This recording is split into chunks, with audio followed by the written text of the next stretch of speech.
Berdasarkan catatan dari seorang peziarah Cina, Yixing, yang pada tahun 673 Masehi berlayar dengan kapal Persia dari pelabuhan Kanton ke India untuk mempelajari agama Buddha. Setelah 20 hari berlayar, Yixing akhirnya sampai di Boga, berlabuh dan menetap di sana selama 6 bulan sambil mempelajari tata bahasa Sanskerta. Yixing melanjutkan perjalanan ke India dan tinggal selama 18 tahun di Nalanda, India. Dalam perjalanan pulangnya, ia kembali singgah selama beberapa tahun di kerajaan Sri Boga, yang juga ia sebut Sanposi atau Malayu. Yixing menulis bahwa di lokasi yang berbenteng ini, 1000 biksu menekuni semua mata pelajaran yang sama seperti di Nalanda, sebelum akhirnya kembali ke Cina pada tahun 694 Masehi. 3 abad setelah Yixing pada tahun 1012, Atisa, seorang guru besar dari Universitas Nalanda, India, melakukan perjalanan mengarungi lautan selama 13 bulan menuju kerajaan Melayu di pesisir timur Pulau Sumatera, yang oleh orang India saat itu disebut sebagai Swarnadwipa, yang berarti Pulau Emas. Atisa berangkat untuk berjumpa dengan guru yang paling disayangi selama hidupnya, Serlingpa Dharmakirti, orang dari Pulau Emas. Atisa tinggal bersama Serlingpa melanjutkan laku menyimak, belajar, dan samadhi selama 12 tahun. Di tahun 1025, ia berlayar pulang ke India membawa serta ajaran oleh sang guru dari Pulau Emas. Kawasan situs percandian Muara Jambi ini mulai menjadi perhatian sejak tahun 1820. Setelah hilang berabad-abad tahun lamanya, pada saat itu S.C. Crook, seorang perwira Inggris, melakukan pemetaan Sungai Batanghari untuk kepentingan militer. Menerima informasi laporan dari masyarakat desa, mereka melaporkan benda-benda aneh berbentuk bebatuan dan pecahan keramik-keramik kuno. Setelah lebih 100 tahun sesudahnya, Frederick Martin Snapjord memiliki ketertarikan benda-benda arkeologi Hindia Belanda. Kemudian menarik kesimpulan bahwa kawasan itu merupakan ibu kota peradaban yang sangat maju di zamannya. Laporan itu ditulisnya dalam The Archaeology of Sumatra pada tahun 1937. Sejak saat itu, kitab tersebut menjadi rujukan oleh semua peneliti arkeologi. Pada tahun 1954, pemerintah Indonesia membentuk tim survei yang dipimpin oleh R. Sukmono. Tempat-tempat yang dikunjungi antara lain adalah Candi Astano, Candi Gumpung, dan Candi Tinggi. Pada tahun 1976, kegiatan pemugaran reruntuhan candi-candi mulai dilaksanakan oleh Direktorat Sejarah dan Purbakala, Departemen Pendidikan dan Kebudayaan Republik Indonesia. Pada tahun 1981 hingga 1984, penelitian sendiri mulai aktif dilakukan sampai dengan sekarang. Kawasan Cagar Budaya Muara Jambi awalnya setelah sekian lama terlupakan, tertinggalkan, kembali ditemukan oleh seorang sarjana Inggris, S.C. Crook, yang pada saat itu ya bekerja untuk pemerintah Belanda. Kemudian setelah kita punya ahli, penelitian di kawasan ini dilanjutkan oleh putra bangsa Indonesia, yaitu Profesor Dr. Sukmono, hingga kondisinya seperti yang kita lihat sekarang ini. Di awal 80-an banyak pekerjaan-pekerjaan di sini, pemugaran, dan kondisi saat ini adalah seperti ini. Kalau dari beberapa literatur yang pernah saya baca, ini yang pasti ini situs ini berlatar belakang agama Buddha. Dan dulu mungkin ini difungsikan seperti pusat pembelajaran agama Buddha.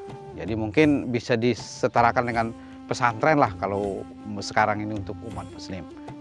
Penetapan luas kawasan Candi Muaro Jambi sesuai keputusan Menteri Pendidikan dan Kebudayaan Republik Indonesia nomor 259/M/2013 tentang Satuan Ruang Geografis Muaro Jambi sebagai kawasan cagar budaya peringkat nasional dengan luas 3.981 hektar yang meliputi 7 desa di dalam 2 kecamatan, yaitu Kecamatan Marosebo dan Kecamatan Tanggorajo di Kabupaten Muaro Jambi, Provinsi Jambi.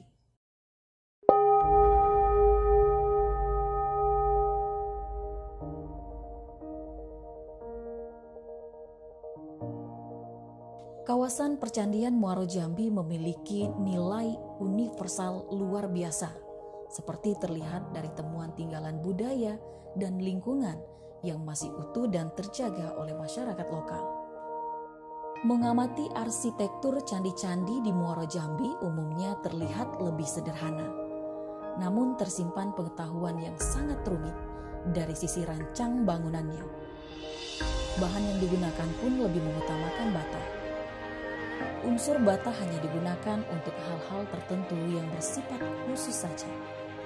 Misalnya untuk memenuhi kriteria tahan lama atau kekuatan.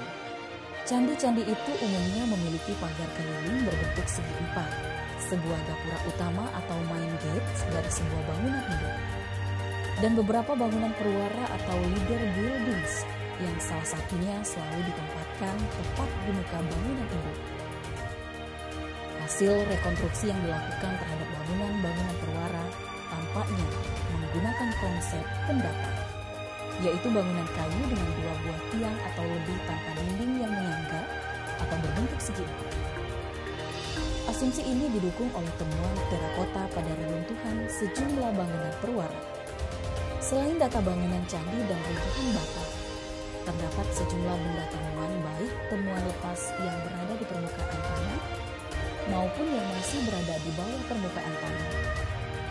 Temuan-temuan penting itu antara lain berupa inskripsi kuno yang dituliskan di atas sejumlah bata candi, lempeng timah, arca, baik besi dan logam seperti perunggu dan emas, keramik lokal dan luar, serta manik-manik yang berasal dari India dan Cina. Bangunan Candi Muaro Jambi begitu unik dan masih diselimuti sejumlah misteri yang belum terungkap. Adanya kanal kuno yang mengelilingi kawasan percandian. Kanal-kanal inilah yang dahulu di samping berfungsi sebagai simbol kosmologis dalam konteks Buddhisme, juga berfungsi sebagai sarana transportasi antar candi dan sabuk pengaman kawasan yang disucikan.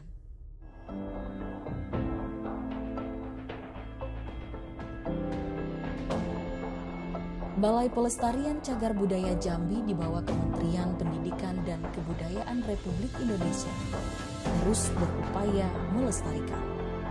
Rangkaian pemugaran terus berlanjut hingga sampai saat ini, dan hasilnya menjadi kawasan Percandian Muaro Jambi yang dapat dikunjungi oleh berbagai kalangan sebagai destinasi wisata sejarah, budaya, religi, dan edukasi.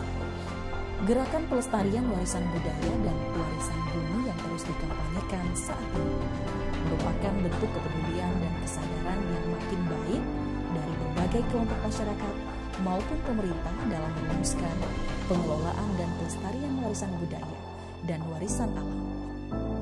Pada dasarnya, upaya pelestarian adalah upaya untuk mempertahankan sumber daya dalam konteks sistem dengan memberikan makna baru bagi sumber daya itu sendiri.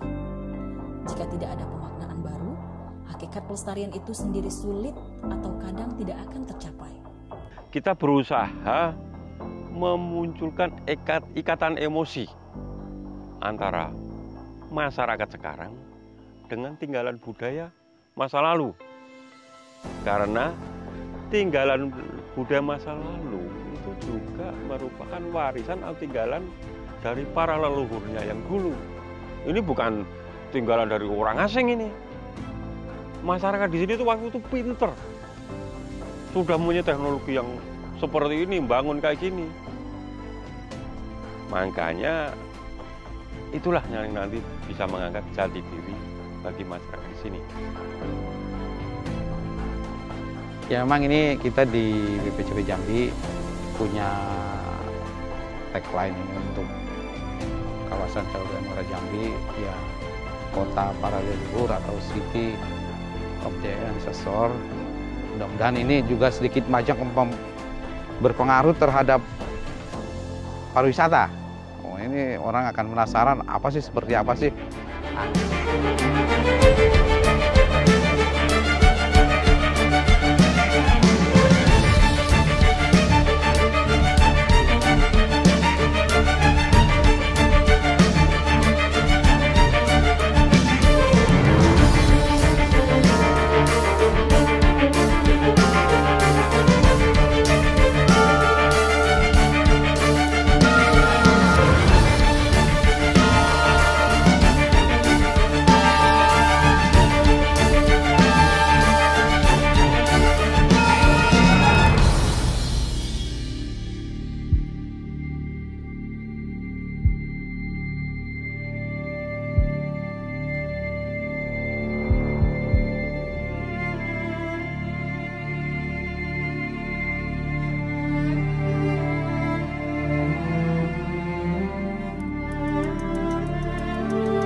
Adalah dulu pusat pengetahuan yang besar, dan saya kira sekarang kalau mau dilestarikan memang tidak cuma bangunan yang harus dan rupa yang harus dibangunkan kembali, tetapi juga pengetahuannya, tapi bukan dharma Buddha yang perlu dikembangkan kembali di sini, tetapi pengetahuan yang sekarang bisa bermanfaat untuk masa sekarang dan masyarakat lokal dan masyarakat global.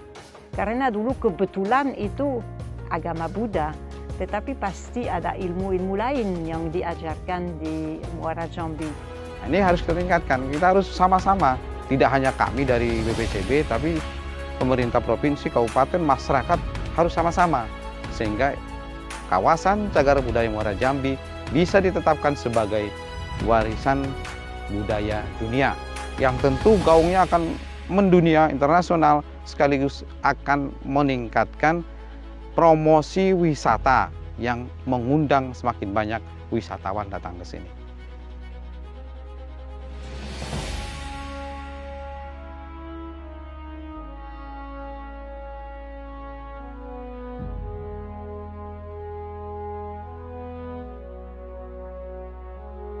Melestarikan cagar budaya Muara Jambi ini tidak hanya merupakan tugas pemerintah, namun menjadi tanggung jawab kita semua sebagai pewaris mahakarya para leluhur. Ayo, lestarikan cagar budaya Muara Jambi.